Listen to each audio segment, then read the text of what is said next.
Bonjour, vous écoutez Orbit, le podcast qui répond à toutes vos questions sur la plateforme Odoo. Moi, c'est Franck. Et moi, c'est Florent.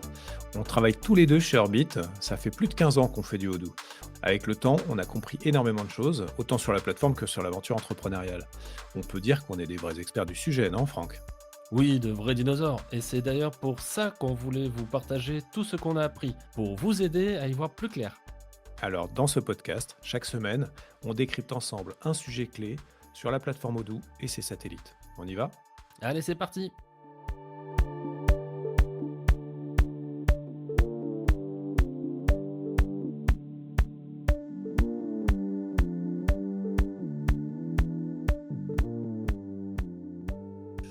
Salut Florent. Salut Franck. Aujourd'hui, on va parler API, on va parler comment communiquer avec d'autres logiciels. Même si Odoo fait tout, on a souvent besoin en fait de communiquer avec d'autres applications.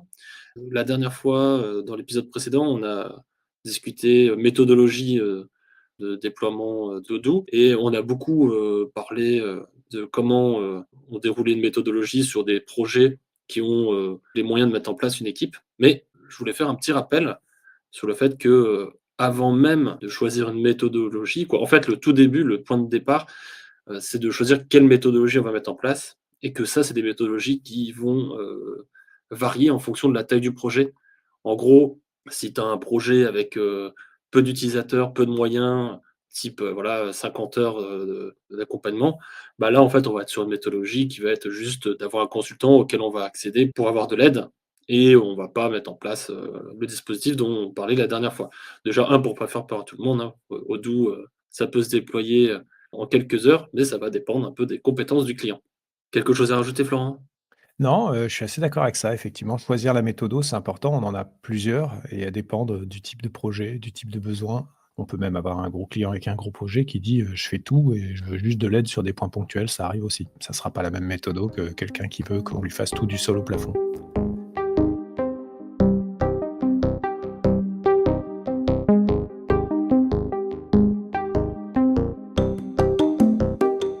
Aujourd'hui, un des aspects consommateurs de temps, justement, sur les projets, souvent, c'est connecter Odoo à d'autres applications. Donc, sur nos projets clients, c'est des choses qui arrivent régulièrement. On a déjà connecté Odoo avec d'autres ERP. On a connecté Odoo avec des logiciels de e-commerce, des logiciels de logistique, des logiciels métiers. Bien entendu, chaque entreprise a ses spécificités. Il y a certains logiciels métiers qui ne pourront pas être remplacés par Odoo. Et donc là, va se poser la question de comment est-ce qu'on fait? Et est-ce que c'est possible déjà de connecter Odoo de façon générale à n'importe quoi? Avec le monde extérieur qui existe, Voilà. Donc du coup, globalement, est-ce qu'on peut connecter Odoo à tout? j'ai envie de dire, on peut rire de tout, mais pas avec n'importe qui. Mais, voilà, ouais, tout à fait, on peut. Je pense qu'on peut connecter Odoo à tout. Pas n'importe comment, mais on peut, je pense, à peu près connecter Odoo à tout dans les 2 sens. Je m'explique, ça veut dire aussi que, on peut aussi bien faire en sorte que Odoo envoie vers n'importe qui et on peut faire en sorte que Odoo reçoive depuis n'importe quel, système. C'est souvent la question. Des fois, j'ai envie qu'un système, externe soit prévenu quand je fais quelque chose dans Odoo, par exemple quand je gagne une opportunité. Mais des fois, c'est dans l'autre sens. C'est j'ai besoin que Odoo soit prévenu parce que un greffe du tribunal de commerce, passe une commande sur tel sujet et que je dois être prévenu, quoi. Ce qu'on peut peut-être faire, c'est partir du plus simple et aller vers le plus compliqué. Ça va être les fichiers CSV? Je sais même pas si c'est ça le plus simple. C'est une plaie ça quand même les fichiers CSV. Bah, il faut peut-être qu'on en parle. C'est comme ça qu'on faisait avant. J'ai vu des gens faire ça, par exemple, connecter leur, site e-commerce avec Odoo en utilisant des fichiers CSV qu'ils prenaient de leur, site e-commerce. Bon, voilà, ils récupéraient toutes les ventes de la journée et ils le chargeaient dans Odoo à la main et voilà et ça enregistrait les ventes, ça faisait bouger les stocks, et voilà et après en plus, en général, ce qu'ils faisaient, c'est qu'ils reportaient les stocks manuellement dans le site e-commerce, une fois qu'Odoo les avait calculés. C'était drôle. Le site e-commerce, c'est un bon exemple parce que c'est quelque chose qui se présente régulièrement. Il y a des acteurs comme Shopify et d'autres qui sont très répandus et on comprend très bien que on n'a pas envie de changer une fois qu'on a une boutique qui tourne. Donc les CSV, c'est ce qu'on appelait aussi les fichiers plats. Donc c'est-à-dire Voilà, on va déposer un fichier, quelque part et puis après on va le lire. Mais je pense que c'est pas le plus simple. Moi, je pense qu'il y a d'autres trucs plus simples. Parce que là déjà, ou alors sauf si tu utilises les imports, déjà prévus dans Odoo et on parle plus pour moi de communication. Là, on parle de galère, je vais construire mon fichier, je l'importe. Je suis d'accord. Non, dans les trucs, un petit peu plus modernes, mais qui restent, faciles pour moi, bah, il y a 2 solutions, qui, existent sur le marché qui permet d'interconnecter, les logiciels entre eux et je te vois sourire. Donc on a, Zapier qui est assez connu. Ah zut! J'aurais pensé que tu aurais commencé par l'autre. Ouais, ouais, ouais, j'ai fait attention et n-iten qui est mon petit chouchou, qui est la version open source. Donc là, en fait, on a des services qui sont disponibles, soit installés, sur sa propre machine ou, soit en mode cloud. Donc encore une fois, pour les gens qui ont pas envie de s'embarrasser avec, des problématiques d'installation, de maintenance de logiciels, donc on a ces 2 logiciels qui sont disponibles en mode cloud.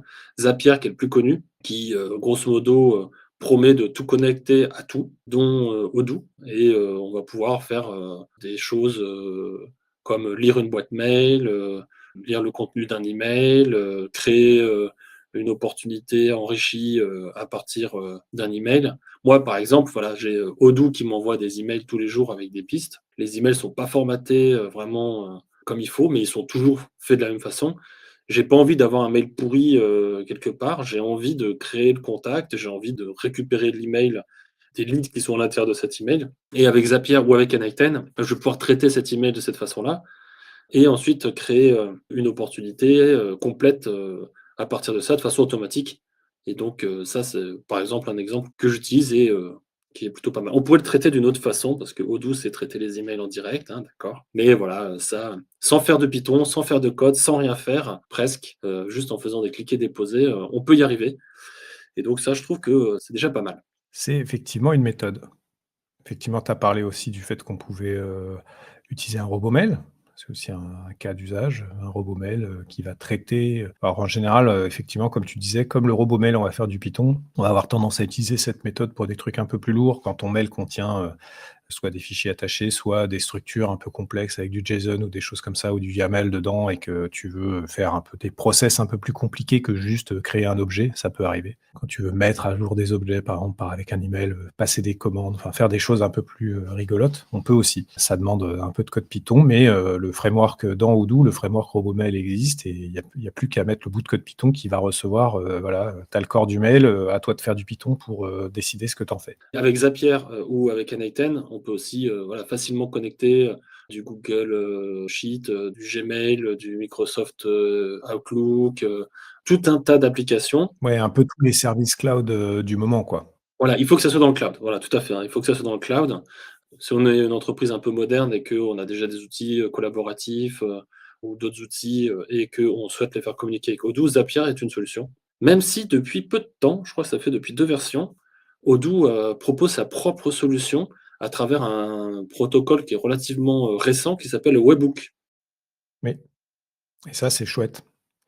En fait, les webhooks, toutes les grandes plateformes les utilisent. En général, quand vous allez dans à peu près n'importe quel, outil, que ça soit GitHub ou Slack ou toute autre chose des plateformes cloud, en général, ils proposent, d'avoir des webhooks pour recevoir des choses et de vous envoyer certaines données sur certains types d'événements, vers des webhooks de votre choix et c'est là que Odoo, c'est chouette parce qu'avec Odoo Studio, dont on a parlé récemment, il me semble, on peut tout simplement aller dans un objet, lancer le studio et dire qu'on veut déclencher la création d'un objet de ce type-là à partir de quoi? D'un webhook et quand on fait ça, hop, on obtient une URL, copier-coller cette URL, de la mettre, dans l'autre service en face et le service d'en face va vous envoyer, sa data à lui. Alors là, c'est la petite limitation, il faut faire attention à ce qu'on fait, mais le service d'en face, lui, il va vous envoyer sa data à son format et ça va arriver dans Odoo. Alors après, dans Studio, on peut dire, par exemple, si je veux faire un update sur quelque chose qui existe déjà, on peut faire il y a un petit peu de Python, enfin, c'est du Python style, où on fait un get sur le champ qu'on veut et on le récupère et voilà, on peut demander des petites subtilités comme ça, il faut lire la doc, mais c'est faisable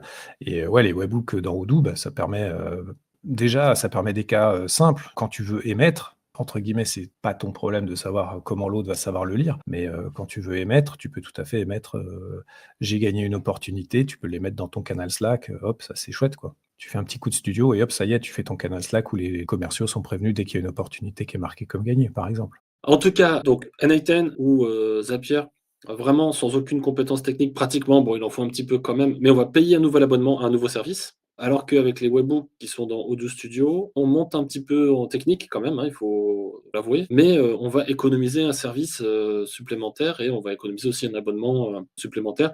Il y a une certaine logique, hein, plus c'est facile, plus tu payes et puis, plus c'est compliqué, Plus tu as la maîtrise du sujet, mais plus tu payes par ton propre temps plutôt que par de l'argent, up-front. ou ton intégrateur, du coup. Ouais, tu connais ma sensibilité un peu technique, c'est tout de suite ce qui m'attire plus, c'est le côté, je vais pouvoir faire par moi-même, je vais pouvoir contrôler ce que je fais et c'est la première marche qui m'intéresse. Après évidemment, moi j'ai d'autres solutions qui sont plus techniques, mais qui offrent plus de contrôle, plus de maîtrise, sur, ce que tu fais. Je pense notamment à XBus, qui permet de la synchronisation, bidirectionnelle de n'importe quoi, on va dire, puisque de toute façon c'est à développer, mais de n'importe quoi vers Odoo ou de Odoo vers n'importe quoi, avec un module Odoo là qui existe bien sûr. Là par contre effectivement tu vas pouvoir, te permettre plein de choses, extrêmement complexes. Mais je trouve déjà quand même que les webhooks, c'est déjà un premier niveau, assez user friendly de mon point de vue et qui t'offre déjà, quelque chose de sympa. La différence et c'est pour ça quand même que les 2 existent et qu'ils ont pas tout à fait le même champ d'application, c'est que les webhooks Odoo, tu vas pas avoir tout ce que tu vas retrouver justement dans un XBus. C'est-à-dire que tu vas pas avoir la gestion d'erreurs, tu vas pas avoir la gestion du, «je réessaye si le service d'en face était pas présent». Un webhook, c'est Odoo, il envoie le truc et voilà quoi. Tu es en face, ça marche, tu pas en face, bon bah, tant pis pour toi.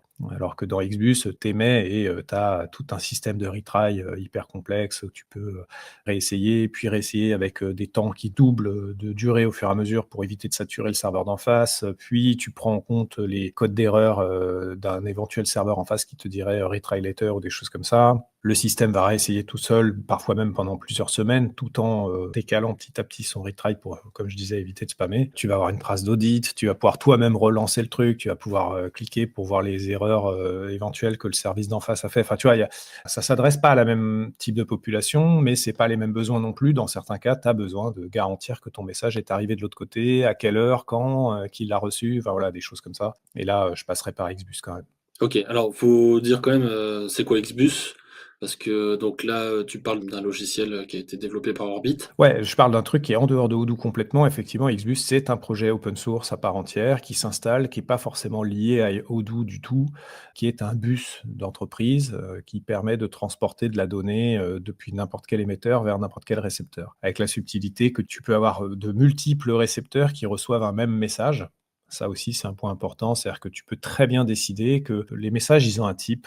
Donc, le message type, que tu envoies là, qui est par exemple: «J'ai gagné une opportunité sur, tel lead». Cette info, elle peut très bien être envoyée à plusieurs récepteurs en même temps. Donc tu pourrais tout à fait dire: «Bah tiens, je fais des trucs, dans Odoo, mais à un moment donné, je préviens, la compta, qui est sur SAP et j'envoie, le message à Salesforce pour que, le lead soit mis à jour dans Salesforce», par exemple, hein, je dis ça au hasard. Tu aurais un exemple concret sur XBus, XBus, on l'utilise, dans le contexte de la, boutique en ligne, parfois. Donc on a des clients qui ont des boutiques en ligne, ils font de la vente de petites annonces. C'est un métier un peu particulier, mais du coup, ils ont, des sites web qu'ils opèrent eux-mêmes et des sites web qui sont en marque, grise, blanche. C'est-à-dire que c'est des revendeurs, quoi, des gens qui utilisent en fait, leur back-end, mais qui vendent en leur propre nom le même service. Et tous ces sites, en fait, se connectent sur une API qu'on a écrit, qui fournit un métier commun, permettant la vente, de la petite annonce et sa tarification et tout un tas d'options que tu peux imaginer. Et derrière, bah, cette API, elle communique, avec XBus, via XBus, elle envoie tout ça vers Odoo, en asynchrone et comme ça, bah, tu as, H24, des commandes qui peuvent être passées par des gens sur l'API et qui, se déversent dans Odoo, en cas de besoin. Ouais, bah, là, je vois un truc intéressant en effet, c'est-à-dire que, si jamais tu as plusieurs, boutiques en ligne et que tu as besoin de consolider, toutes tes ventes, dans ton ERP, du coup, XBus, fera l'affaire. Ouais et puis c'est aussi parce que tu peux avoir un stock. Donc l'API sert de «stock» entre guillemets, c'est elle qui maîtrise le stock. Elle le pilote, tous tes sites tapent sur cette API et puis en fait après l'API elle met à jour Odoo au fur et à mesure et Odoo, bah, dans Odoo par exemple, tu fais tes inventaires ou j'en sais rien, tu fais un certain nombre de choses, tu fais des opérations de temps en temps. Par exemple, tu passes des commandes pour faire du réassort Quand le ressort arrive, tu réaugmentes ton stock, hop, ça est renvoyé vers l'API qui le récupère et qui s garde cette centralisation du: tiens, il y a un nouveau stock. Parce que c'est évidemment dans les 2 sens. Odoo, il envoie de l'info aussi à cette API. D'accord, donc là, ouais, on est plus qu'une API parce que ça stocke de l'information. Ouais, ouais, c'est une API métier qui fait un vrai métier, c'est-à-dire qu'elle sert des clients sur de la boutique, mais elle a, de l'info référentielle qui est répliquée de son côté pour pouvoir être plus rapide, parce que le but, c'est d'être plus rapide et surtout d'être capable de faire la vente intégralement, à l'heure qu'Odoo n'est pas forcément disponible. Après, on a des cas d'Xbus sur des trucs, qui ont rien à voir. C'est chez le même client, mais ils sont connectés à des systèmes hyper legacy. Donc on a un truc avec un FTP, tu as un partenaire qui nous a dit: «Voilà, tous les quand on a envie», c'est ça qui est rigolo, «on vous dépose, dans ce FTP un fichier et quand le fichier est là et ben, il faut le prendre, il faut le traiter». Il y a d'autres solutions. Tu parlais d'N-Item, je pense qu'N-Item, tu dois pouvoir faire ce genre de choses. Et avec Xbus, on a un Xbus File Gateway et donc on a, un module qui surveille donc ce FTP et qui, quand il détecte un fichier, va le récupérer, hop et émettre un message correspondant dans Xbus et Odoo le reçoit. Et pareil, ce même partenaire, lui, quand on doit lui envoyer des choses, c'est pareil: «Il faut que vous déposiez un fichier, CSV dans tel dossier du FTP». OK, pas de problème. Odoo, lui, il émet son événement comme il a l'habitude, vers Xbus en disant: «J'ai fait ceci» et Xbus le transforme en un fichier au bon format et le dépose dans le FTP du partenaire. C'est des exemples.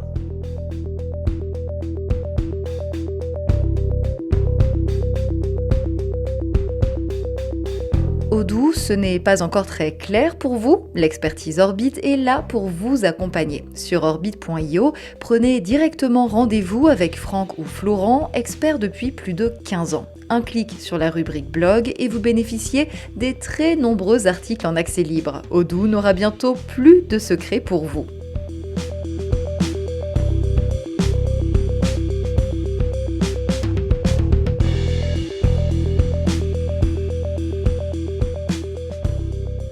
J'ai croisé un client là, qui utilisait RabbitMQ.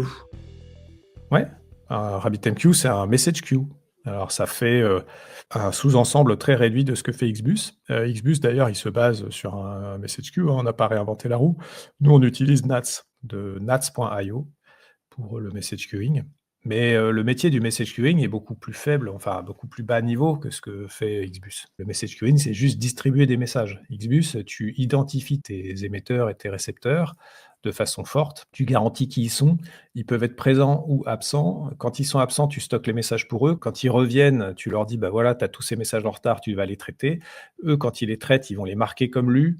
Ensuite, tu peux auditer tout ça et tu peux même réémettre des messages. C'est-à-dire que tu peux, dans ton audit, ça peut t'arriver des fois, nous on a des cas comme ça sur des interfaces où, tu as une interface de nuit qui plante parce que je sais pas quoi, il manque un code analytique, qui était obligatoire dans la compta à tel endroit et donc ton interface, est rejetée en disant, voilà, vous pouvez pas, saisir cette écriture comptable parce que, la compta avait décidé qu'il y avait un code analytique supplémentaire. Donc tu es bien embêté, donc qu'est-ce que tu fais? Tu changes ton paramétrage le temps de faire passer ton fichier et là tu aimerais refaire passer ton fichier justement. Sauf que, bah, c'est pas si facile que ça de discuter avec un fournisseur qui est, peut-être pas là, son système sait peut-être pas réémettre le fichier. Bah, nous en fait, on n'en a pas grand chose à faire puisque dans Xbus, on a le message en tant que tel et on peut tout à fait dire, réémets le message, rejoue le message. Tu vois? C'est des fonctionnalités comme ça en fait que Xbus apporte en plus du simple webhook ou du simple, intégration classique. Du coup, là, on a parlé au début de Anaïten Zapier, ensuite on a parlé des webhooks, donc on était un peu dans l'univers no-code. Là, on a parlé d'Xbus, qui est un produit Orbit. Et on peut peut-être parler des API au sens large, c'est-à-dire que Odoo a des API, XML-RPC, enfin JSON-RPC aussi, maintenant, qui sont utilisables en direct et qui permettent d'accéder à tous les objets que le client graphique est capable, d'utiliser. À quelques exceptions près, on va dire, parce qu'il y a certains objets qui sont que dans le JavaScript, mais globalement, tout est dans le Python et donc si c'est dans le Python, Ouais, 99,9%, c'est disponible, hein. Ça, c'est important de le dire. et si c'est dans le Python, c'est accessible par l'API. C'est-à-dire qu'en fait, dans Odoo, même si jamais on crée un champ avec Studio d'ailleurs, ou quel que soit le champ, en fait, comme on est dans un environnement de développement Odoo, automatiquement ce champ il sera disponible, dans l'API, sans autre, configuration nécessaire, quoi. C'est natif, qu'on va dire. Ouais.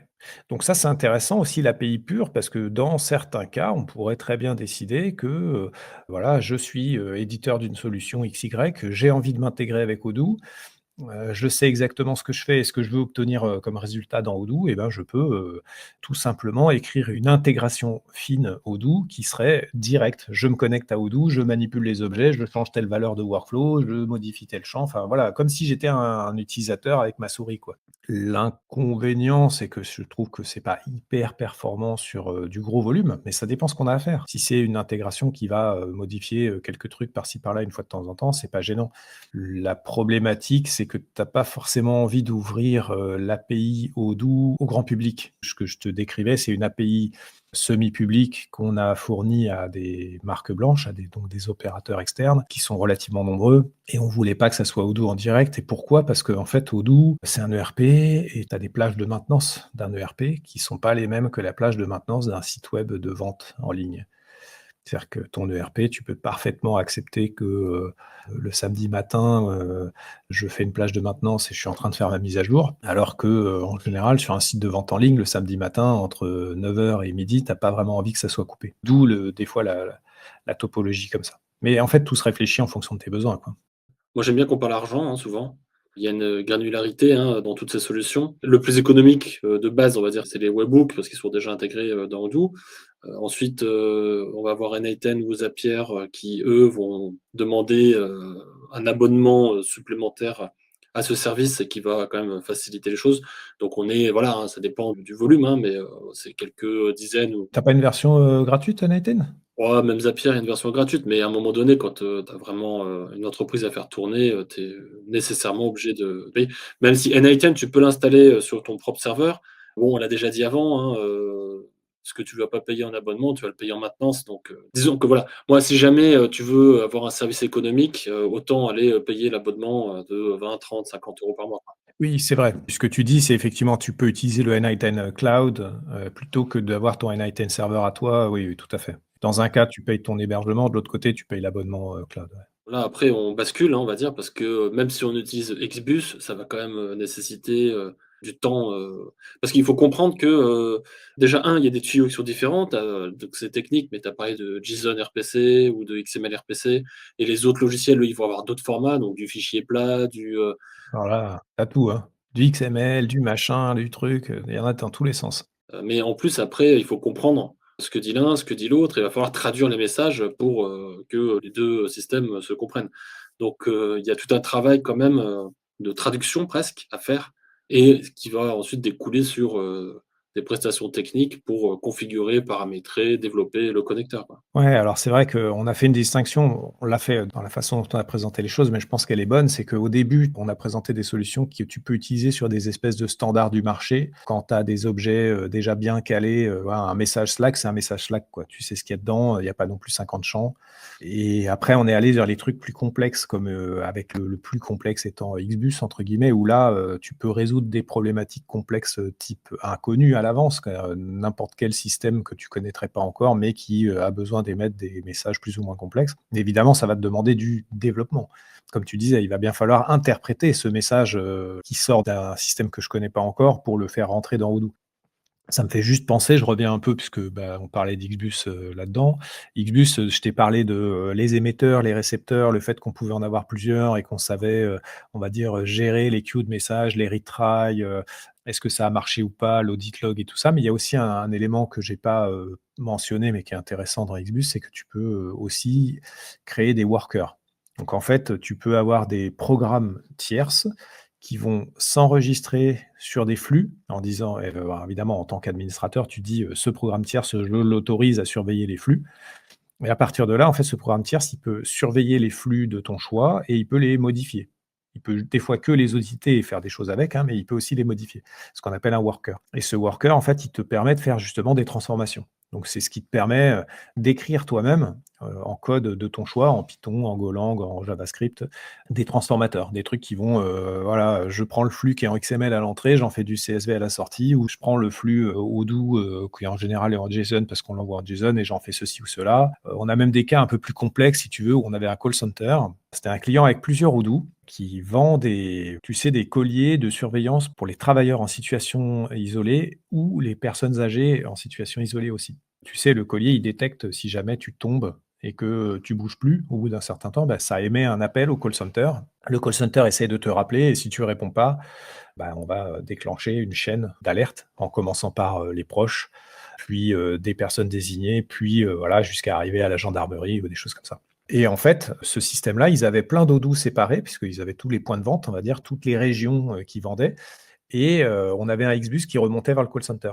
À chaque fois, quand le call center, lui, il avait un appel, il fallait qu'il sache dire qui était le centre, Odoo, à contacter en cas de problème, quoi. Et là, tu avais un worker intermédiaire qui était capable de faire le mapping parce que le call center, lui, n'avait aucune information là-dessus, il savait pas qui était qui. Et c'est ça qui est intéressant. Tu avais un module intermédiaire, qui était, développé par eux et qui savait faire le mapping et qui leur permettait, en fait, de déplacer un client d'un endroit à l'autre sans avoir besoin de parler avec le call center pour leur dire que ça avait changé d'endroit. Voilà, c'est des cas d'usage, rigolos. Il y a des choses qui se passent aussi, chez nos clients ou les utilisateurs que j'ai déjà vus. C'est qu'ils vont avoir, leur entreprise qui va évoluer au fil du temps. Ils vont avoir un premier outil, ils vont vouloir le faire communiquer avec un autre, donc ils vont faire une API entre l'outil A puis l'outil B. Et puis après, ils ont un outil C, ils vont vouloir le faire communiquer, donc ils vont créer une API entre l'outil C puis l'outil A. Et puis, ils vont tisser des espèces de toiles d'araignée et arrivé à un moment donné, c'est difficile à maintenir. Même en no code, hein, on a un client qui avait pris du Airtable, qui avait pris plein de petites briques comme ça pour faire son système d'information. À chaque fois, c'était des petites douilles de 20-30 € par mois, tu vois. Et donc, au fil du temps, en rajoutant chaque service, en les connectant les uns avec les autres, il y avait du Zapier d'ailleurs dedans et d'autres choses. Ça leur demandait du travail à eux, même s'il n'y avait pas de code, parce qu'il fallait maintenir tout ça. Parce que c'est exactement ce que tu disais tout à l'heure, quoi. J'y pensais, l'interface, là, faut la surveiller. Toute interface, faut la surveiller. Au début, tu te dis: «Ouais, je mets une interface, ça marche tout seul, ça s'envoie et hop, c'est très bien et ça marche». C'est vrai, la plupart du temps, quand tu testes la première fois, ça fonctionne. Mais un jour ou l'autre, ça fonctionnera pas et ce jour-là, est-ce que c'est grave ou pas? Ça dépend du cas d'usage. Mais dans certains cas, le fait que, tu n'aies pas reçu ce que tu pensais recevoir et que c'était censé être important pour toi, ça peut être grave et donc ça veut dire qu'il faut le gérer. Faut savoir est-ce que c'est arrivé ou pas? Donc là, tu vas commencer à avoir besoin d'avoir quelqu'un qui va regarder tous les matins, est-ce que ceci ou cela, ça a fonctionné? Et c'est là que, le fait d'avoir mis, comme tu disais, une toile d'araignée avec, 50 petits services différents, ça va devenir compliqué parce qu'il va falloir que ton gars, il aille vérifier les 50 petits services tous les matins ou tous les jours ou même tous les midis ou j'en sais rien, tu vois? Et à un moment donné, ça peut devenir compliqué. C'est ce moment-là, en fait, qui fait la bascule entre, je connecte des petits services gratuits et ça va très bien, à, bah, non, en fait, j'aimerais un peu recentraliser, mettre tout ça dans une espèce de console centrale, être capable de voir ça a échoué, ça a réussi et c'est ce que Xbus te procure. Xbus te procure la console centrale avec, OK, je vois ce qui a raté, je peux aller voir dessus, je peux regarder les messages, je peux essayer de relancer pour voir si ça marche mieux, et voilà.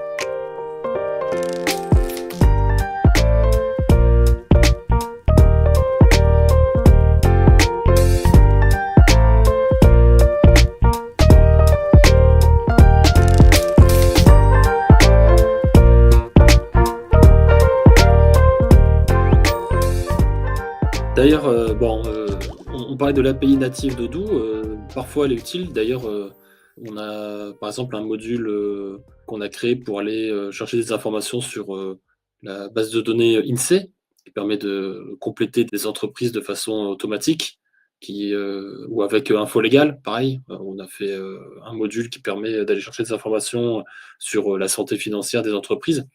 Et donc là, en fait, c'est plus intéressant de faire un module qui va, aller consommer, de l'API, directement plutôt que de mettre en place, des systèmes, tiers qu'on a vus, que ce soit Xbus, n8n ou compagnie, quoi. Ah, moi, les API, je les utilise, hein. Même moi, parfois, par exemple, pour faire certaines reprises de données, j'utilise l'API. J'ai un fichier à charger, des fois, j'ai deux, trois fichiers, tu vois, avec un petit peu un schéma en étoile. Donc tu as, je sais pas moi, des entreprises, des contacts et des je sais pas quoi qui vont avec, qui sont reliés en étoile, tu vois, dans un schéma un peu, et ça, c'est le genre de choses qui sont assez désagréables à faire à la main parce que, bah, il faut charger le premier dans le bon ordre, puis le deuxième, puis le troisième, machin et en fait, bah, tu te fais un petit script Python, ça fait, 15 lignes et ça te permet d'automatiser et du coup, tu charges les 3 fichiers les uns derrière les autres, tu regardes quelles sont les erreurs, tu te fais un petit log simple, et ça te permet de relancer autant de fois que tu as besoin jusqu'à ce que ça marche de façon beaucoup plus, agréable, quoi.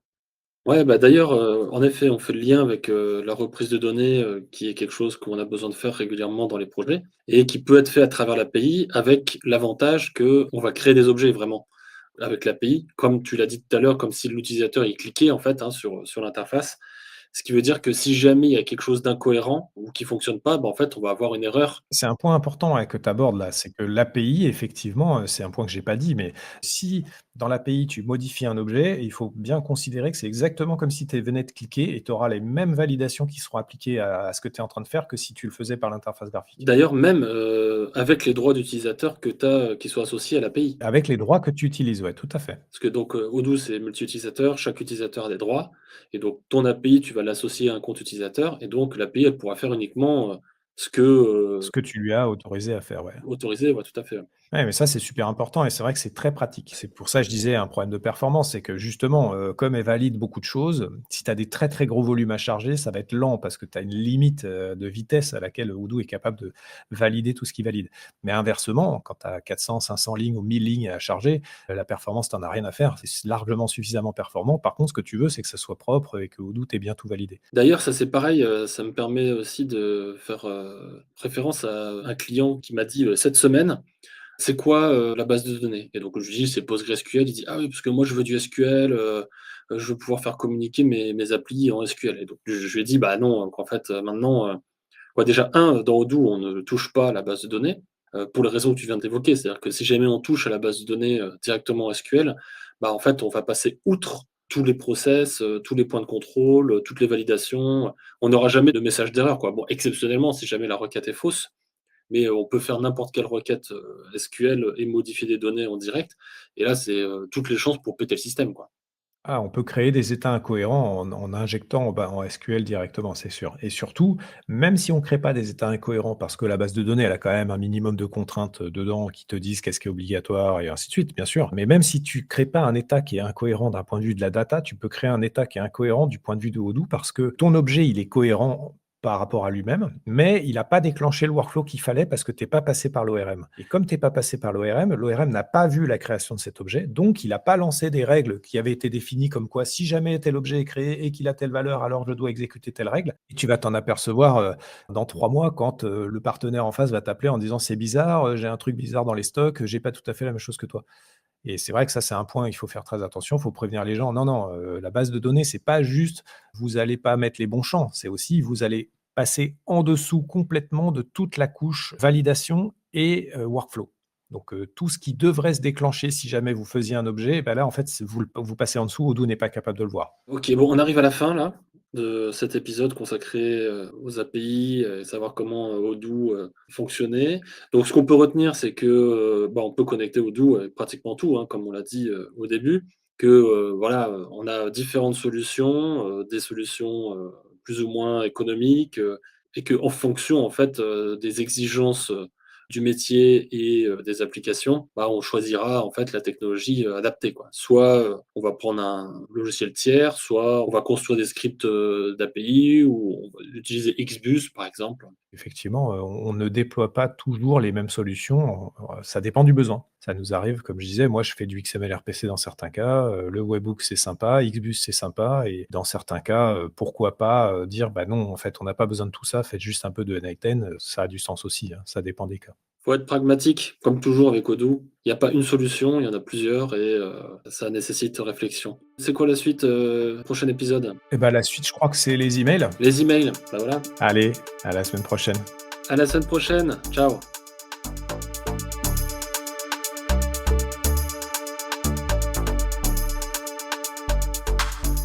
Merci d'avoir écouté Orbit, le podcast qui décrypte la plateforme Odoo. N'hésitez pas à nous contacter sur nos réseaux sociaux. Orbit est sur LinkedIn, YouTube et bien sûr sur notre site internet sur lequel vous pouvez prendre rendez-vous avec nous directement à l'adresse orbit.io. On a besoin de vous pour exister, on a besoin de votre aide, que ce soit sur Apple, sur Deezer, sur Spotify ou sur toutes les autres plateformes où vous avez trouvé le podcast. Vous pouvez nous aider en le disant autour de vous, en utilisant les commentaires, en mettant des étoiles, des pouces bleus, des je ne sais quoi, ça dépend de la plateforme une fois de plus, mais en tout cas parlez-en, c'est bon, mangez-en, dites-le aux autres. Orbit le podcast revient la semaine prochaine. D'ici là, prenez soin de vous. Allez, merci beaucoup, ciao.